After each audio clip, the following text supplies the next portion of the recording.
नमस्कार दोस्तों, सौर एकेडमी में आपका स्वागत है। और आज की क्लास में हम कंप्यूटर से संबंधित जो प्रीवियस ईयर पेपरों में पूछे गए क्वेश्चनों को लिया है। बहुत महत्वपूर्ण क्वेश्चन है और आपके पटवारी और पीएससी दोनों ही एग्जाम के लिए महत्वपूर्ण है। आपके पटवारी एग्जाम के लिए ज़्यादा समय नहीं बचा है, 40 से 42 दिन का समय बचा है। तो चलिए इस तैयारी को बूस्टअप करते हैं। आज का जो पहला प्रश्न है, पीसी का अर्थ है। पीसी का क्या अर्थ होता है? पीसी जो होते हैं पर्सनल कंप्यूटर होते हैं, इसका जो अर्थ है व्यक्तिगत कंप्यूटर होते हैं। नेक्स्ट देख लेते हैं, सर्वाधिक शक्तिशाली कंप्यूटर। सर्वाधिक शक्तिशाली कंप्यूटर कौन से होते हैं?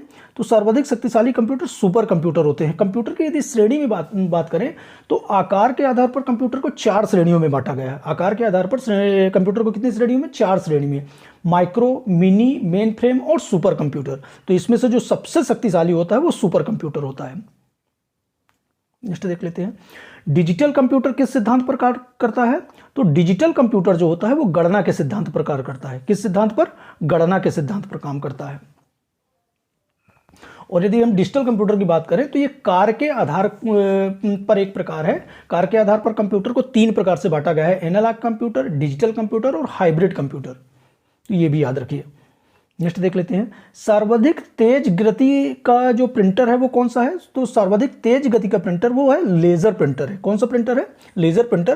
प्रिंटर के 2 प्रकार होते हैं, impact printer, non impact printer. तो लेजर प्रिंटर जो है नॉन इंपैक्ट प्रिंटर है और ये उच्च गुणवत्ता युक्त के अक्षर और चित्र वगैरह प्रिंट करने में इसका उपयोग किया जाता है।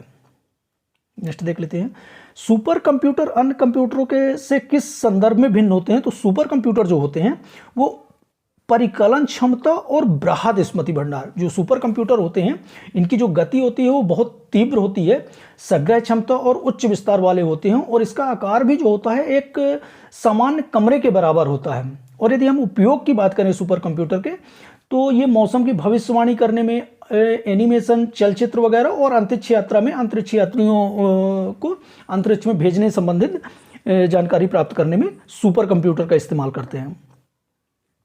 नेक्स्ट देख लेते हैं, आधुनिक डिजिटल कंप्यूटर में किस पद्धति का उपयोग किया जाता है? तो आधुनिक डिजिटल कंप्यूटर में जो है द्विधारी अंक पद्धति का इस्तेमाल किया जाता है।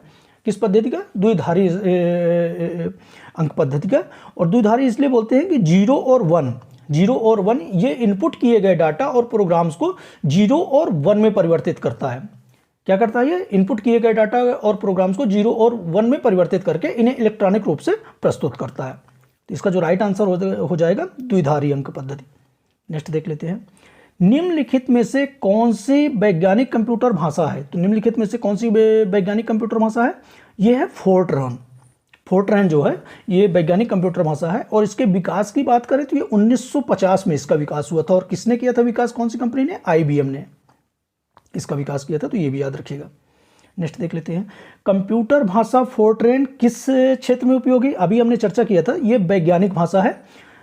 तो ये वैज्ञानिक कंप्यूटर भाषा है। इसका जो राइट आंसर हो जाएगा वो विज्ञान हो जाएगा। नेक्स्ट देख लेते हैं, कंप्यूटर भाषा कोबोल किसके लिए उपयोगी होती है? तो कंप्यूटर भाषा कोबोल किसके लिए है? ये व्यावसायिक कार्यों के लिए है। किसके लिए है? व्यावसायिक कार्यों के लिए। किस कंप्यूटर भाषा का प्रयोग वाणिज्यिक कार्यों में किया जाता है? तो ये कोबोल का है। वाणिज्यिक कार्यों में कौन से कंप्यूटर भाषा का प्रयोग किया जाता है? तो कोबोल का किया जाता है।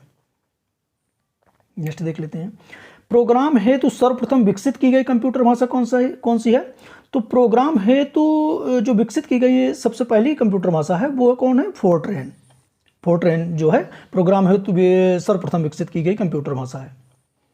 नेक्स्ट देख लेते हैं, निम्नलिखित में से किसे कंप्यूटर का पितामह कहा जाता है? तो कंप्यूटर का पितामह किसे कहा जाता है? हम सभी जानते हैं चार्ल्स बेबेज को कंप्यूटर का पितामह कहा जाता है। और यदि हम बात करें आधुनिक कंप्यूटर के जनक, आधुनिक कंप्यूटर के जो जनक हैं वो एलन ट्यूरिंग को कहा जाता है। तो ये भी याद रखिएगा, एलन ट्यूरिंग, ये नाम भी याद रखिएगा। इन्हें आधुनिक कंप्यूटर का जनक कहा जाता है। नेक्स्ट देख लेते हैं, कंप्यूटर के विकास में सर्वाधिक योगदान किसका रहा है? तो कंप्यूटर के विकास में जो सर्वाधिक योगदान रहा है वो वान न्यूमान का रहा है। किसका रहा है? वान न्यूमान का। ये महान साइंटिस्ट थे जिनका कंप्यूटर के विकास में सर्वाधिक योगदान रहा है। नेक्स्ट देख लेते हैं, किसने पहला यांत्रिक कंप्यूटर बनाया जो भविष्य के कंप्यूटर के लिए प्रतिकृति सिद्ध हुआ? तो ये कौन थे? Charles Babbage. चार्ल्स बेबेज इसलिए इनको कंप्यूटर का जनक माना जाता है। इन्होंने जो कंप्यूटर बनाया था वो भविष्य में कंप्यूटर के लिए प्रतिकृति सिद्ध हुआ था। नेक्स्ट देख लेते हैं, सर्वप्रथम आधुनिक कंप्यूटर की खोज कब की गई थी? तो सर्वप्रथम जो आधुनिक कंप्यूटर की खोज 1946 में की गई थी, जो प्रथम पीढ़ी के कंप्यूटर थे। और यदि हम बात करें कि भारत द्वारा निर्मित प्रथम कंप्यूटर कौन था, तो सिद्धार्थ, ये भी नाम याद रखिएगा। भारत द्वारा जो प्रथम कंप्यूटर था वो सिद्धार्थ नाम था उसका। नेक्स्ट देख लेते हैं, कंप्यूटर की भौतिक बनावट कहलाती है, जो कंप्यूटर की भौतिक बनावट क्या कहलाती है? वो हार्डवेयर कहलाती है। जो उसके हार्ड पार्ट होते हैं, जिनको हम छू सकते हैं, देख सकते हैं, महसूस कर सकते हैं, वो हार्डवेयर होते हैं। नेक्स्ट, कंप्यूटर के संचालन में प्रयुक्त प्रोग्राम, नियम, कंप्यूटर क्रियाओं से संबंधित अन्य लिखित या चिप में दर्ज सामग्री को कहा जाता है। तो जो ये संचालन में प्रयुक्त प्रोग्राम, नियम और कंप्यूटर क्रियाओं में से संबंधित जो लिखित सामग्री होती है उन्हें सॉफ्टवेयर कहा जाता है। क्या कहा जाता है? सॉफ्टवेयर। नेक्स्ट देख लेते हैं, कंप्यूटर का नियंत्रक भाग कहलाता है। तो कंप्यूटर का नियंत्रक भाग क्या कहलाता है? ये सीपीयू कहलाता है, सेंट्रल प्रोसेसिंग यूनिट। और यदि सीपीयू की बात करें तो ये कंप्यूटर का वह भाग होता है जो अर्थमेटिकल और लॉजिकल ऑपरेशन को एग्जीक्यूट करता है। अर्थमेटिकल और लॉजिकल ऑपरेशन को एग्जीक्यूट करता है। और सीपीयू को कंप्यूटर का मस्तिष्क भी बोला जाता है। सीपीयू को क्या बोला जाता है? कंप्यूटर का मस्तिष्क भी बोला जाता है, ब्रेन ऑफ कंप्यूटर, ये भी याद रखिएगा। नेक्स्ट देख लेते हैं, वह हार्डवेयर डिवाइस कौन सी है जिसे आमतौर पर कंप्यूटर का ब्रेन कहा जाता है? तो ये अभी हमने बात किया, वो सीपीयू है। कौन सी डिवाइस है? वो सीपीयू है जिसे कंप्यूटर का ब्रेन कहा जाता है। नेक्स्ट देख लेते हैं, कंप्यूटर का सबसे महत्वपूर्ण भाग कौन सा होता है? तो ये सीपीयू है। कंप्यूटर का जो सबसे महत्वपूर्ण भाग होता है वो सीपीयू होता है, सेंट्रल प्रोसेसिंग यूनिट, जो अर्थमेटिकल और लॉजिकल ऑपरेशंस को एग्जीक्यूट करता है। नेक्स्ट देख लेते हैं, कंप्यूटर, ये रिपीट हो गया क्वेश्चन, कंप्यूटर हार्डवेयर जो आंकड़ों की बहुत अधिक मात्रा को भंडार में रख सकता है, ये क्या कहलाता है? चिप जो होता है कंप्यूटर के हार्डवेयर के जो आंकड़े हैं उनकी बहुत अधिक मात्रा में स्टोर कर सकता है, वो चिप है। नेक्स्ट देख लेते हैं, इंटीग्रेटेड सर्किट चिप का विकास किसने किया था? तो इंटीग्रेटेड सर्किट चिप का विकास जेएस किल्बी ने किया था, ये नाम याद रखिएगा। इंटीग्रेटेड सर्किट चिप का विकास किसने किया था? जेएस किल्बी ने। नेक्स्ट देख लेते हैं, इंटीग्रेटेड सर्किट की परत जो होती है वो किसकी बनी होती है? वो सिलिकॉन की बनी होती है। इंटीग्रेटेड सर्किट चिप की परत किसकी बनी होती है? सिलिकॉन की।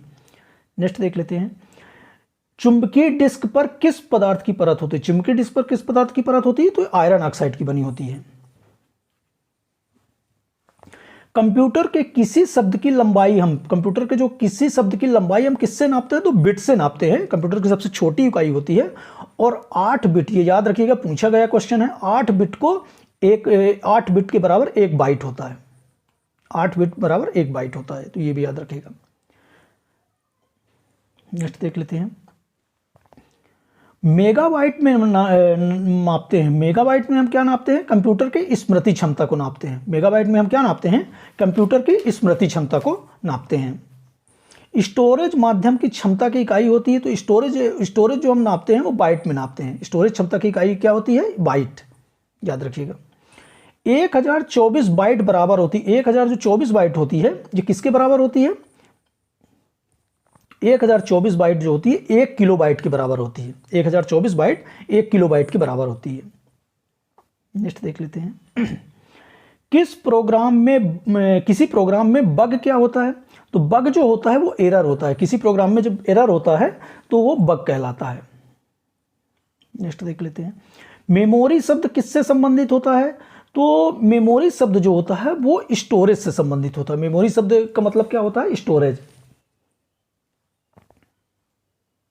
नेक्स्ट देख लेते हैं, सूचना राजपथ किसे बोलते हैं? सूचना राजपथ किसे कहते हैं? ये इंटरनेट को कहते हैं। सूचना राजपथ इंटरनेट को बोला जाता है। नेक्स्ट देख लेते हैं, ईमेल के जन्मदाता कौन है? तो ईमेल के जन्मदाता हैं रे टॉमलिंगम। रे टॉमलिंगम नाम याद रखिएगा। पेंटियम चिप का आविष्कार किसने किया था? तो पेंटियम चिप का आविष्कार किया था विनोद धाम ने। किसने किया था? विनोद धाम ने किया था। कंप्यूटर शब्दावली में बग से क्या अभिप्राय है? तो कंप्यूटर शब्दावली में अभी हम चर्चा किए, तो बग क्या है? प्रोग्राम में गलती, कोई एरर है तो बग कहलाता है। प्रोग्राम में यदि कोई एरर है तो वो बग कहलाता है। नेक्स्ट देख लेते हैं, इंटरनेट के क्षेत्र में www का प्रयोग किसके द्वारा किया जाता है? तो www जो बोला जाता है वर्ल्ड वाइड वेब को बोला जाता है। www का मतलब क्या होता है? World wide web. और इसकी स्थापना किसने की थी? वो टिम बर्नर्स ली ने। ये नाम याद रखिएगा, Tim Berners Lee. Tim Berners Lee. RAM का पूर्ण रूप क्या होता है? तो रैम जो होता है रैंडम एक्सेस मेमोरी होती है। क्या होती है रैम? Random access memory. ये वोलाटाइल मेमोरी होती है, अस्थायी रूप से कार्य करती है। कंप्यूटर का पावर स्विच ऑफ होते ही इसके जो डाटा होते हैं वो नष्ट हो जाते हैं। नेक्स्ट देख लेते हैं, सीपीयू का क्या अर्थ है? सीपीयू का भी हमने बात किया था। सीपीयू का अर्थ है सेंट्रल प्रोसेसिंग यूनिट। सीपीयू का अर्थ क्या होता है? Central processing unit. नेक्स्ट देख लेते हैं, कैड का क्या अर्थ है? कैड का अर्थ है कंप्यूटर एडेड डिजाइन। कैड का क्या अर्थ है? Computer aided design. पूछे गए क्वेश्चन है ये। आईबीएम का पूर्ण रूप क्या है? आईबीएम का जो पूर्ण रूप है international business machine. International business machine full form से क्वेश्चन पूछे जाते हैं। सीडी रोम का पूर्ण रूप क्या है? सीडी रोम का पूर्ण रूप क्या है? तो compact disc read only memory. Compact disc read only memory. CD ROM का फुल फॉर्म क्या है? Compact disc read only memory. निम्नलिखित उत्पादों में से कौन सा उत्पाद पेंटियम ब्रांड के नाम से जाना जाता है? तो पेंटियम ब्रांड के नाम से बेचा जाता है। तो ये जो बेचा जाता है वो माइक्रो प्रोसेसर को पेंटियम ब्रांड के नाम से बेचा जाता है। नेक्स्ट देख लेते हैं, वर्ल्ड वाइड वेब के आविष्कारक कौन थे? तो वर्ल्ड वाइड वेब के आविष्कारक थे टिम बेनर्स-ली। अभी हमने बात किया था वर्ल्ड वाइड वेब के आविष्कारक कौन थे? टिम बेनर्स-ली। नेक्स्ट देख लेते हैं, याहू, गूगल और एमएसएन ये क्या होते हैं? ये इंटरनेट साइट्स होती हैं। याहू, गूगल और एमएसएन क्या होते हैं? इंटरनेट साइट्स होते हैं। कंप्यूटर शब्दकोश में सीडी अक्षरों का प्रयोग किसके लिए किया जाता है? तो सीडी अक्षरों का प्रयोग किया जाता है कंपैक्ट डिस्क। किसके लिए? कंपैक्ट डिस्क के लिए। निम्नलिखित में से कौन एक कंप्यूटर की भाषा नहीं है? तो यहां पे देख लेते हैं कि कंप्यूटर की भाषा कौन नहीं। तो बेसिक कंप्यूटर की भाषा है, C++ कंप्यूटर की भाषा, फोर्ट्रान कंप्यूटर की भाषा है। जो फास्ट है ये कंप्यूटर की भाषा नहीं है। तो यहां पे जो राइट आंसर हो जाएगा फास्ट हो जाएगा, ये कंप्यूटर की भाषा नहीं है। निम्नलिखित में से कौन सी सूचना प्रौद्योगिकी शब्दावली नहीं है? जो प्रौद्योगिकी सूचना शब्दावली से संबंधित है, तो साइबर स्पेस सूचना से संबंधित है, अपलोड, मॉडेम, ये तीनों ही सूचना प्रौद्योगिकी शब्दावली हैं। जो प्रकाश भंडारण ये सूचना शब्दावली नहीं है। इसका जो राइट आंसर हो जाएगा प्रकाश भंडारण। पहले इलेक्ट्रॉनिक अंकीय कंप्यूटर में क्या था? तो जो पहले इलेक्ट्रॉनिक अंकीय कंप्यूटर थे में क्या था? वाल्व था। पहले इलेक्ट्रॉनिक अंकीय कंप्यूटर में क्या था? वाल्व थे। नेक्स्ट देख लेते हैं, अधिकतर कंप्यूटर समझ सकता है। तो अधिकतर कंप्यूटर क्या समझ सकता है? अंग्रेजी भाषा सदस्य उच्च स्तरीय निर्देश। जो अधिकतर कंप्यूटर समझ सकता है वो अंग्रेजी भाषा सदस्य उच्च स्तरीय निर्देश समझ सकता है। नेक्स्ट देख लेते हैं, कंप्यूटर ग्रिड क्या होते हैं? तो कंप्यूटर ग्रिड जो होता है ये एक सॉफ्टवेयर की अवसंरचना है जिसमें कई अभिकलन प्रतिष्ठान जुड़े होते हैं। बहुत सारे कंप्यूटर इसमें जुड़े होते हैं और ये एक सॉफ्टवेयर अवसंरचना होती है, जिसे कंप्यूटर ग्रिड के नाम से जाना जाता है। नेक्स्ट देख लेते हैं, विंडोज सॉफ्टवेयर का निर्माण किया जाता है। तो विंडोज सॉफ्टवेयर का निर्माण किसके द्वारा किया जाता है? तो विंडोज सॉफ्टवेयर का निर्माण जो है एमएस माइक्रोसॉफ्ट कंपनी के द्वारा किया गया है। यहाँ पे जो ऑप्शन दिए हैं आईबीएम, विप्रो, एप्पल, ये तीनों ही नहीं है। तो यहाँ पे जो राइट आंसर हो जाएगा इनमें से कोई नहीं। और ये माइक्रोसॉफ्ट कॉर्पोरेशन अमेरिकी कंपनी है, उसके द्वारा विंडोज सॉफ्टवेयर का निर्माण किया गया है। तो ये भी याद रखिएगा, माइक्रोसॉफ्ट कॉर्पोरेशन। नेक्स्ट देख लेते हैं, ओरेकल क्या है? ओरेकल जो है वो डाटाबेस सॉफ्टवेयर है। ओरेकल क्या है? डाटाबेस सॉफ्टवेयर है। नेक्स्ट देख लेते हैं, कौन सा सॉफ्टवेयर शब्द संसाधन में प्रयोग किया जाता है? तो कौन सा सॉफ्टवेयर शब्द संसाधन में प्रयोग किया जाता है? तो पेज मेकर, एमएस वर्ड और वर्ड स्टार, ये तीनों ही शब्द संसाधन में प्रयोग किए जाते हैं। तो इसमें से राइट आंसर हो जाएगा तीनों, इनमें से सभी। कंप्यूटर में पासवर्ड सुरक्षा करनी पड़ती है, वो किस लिए होता है? तंत्र के अनाधिकृत अभिगमन से। तंत्र में अनाधिकृत अभिगमन से सुरक्षा प्राप्त करने के लिए पासवर्ड डाला जाता है कंप्यूटर में।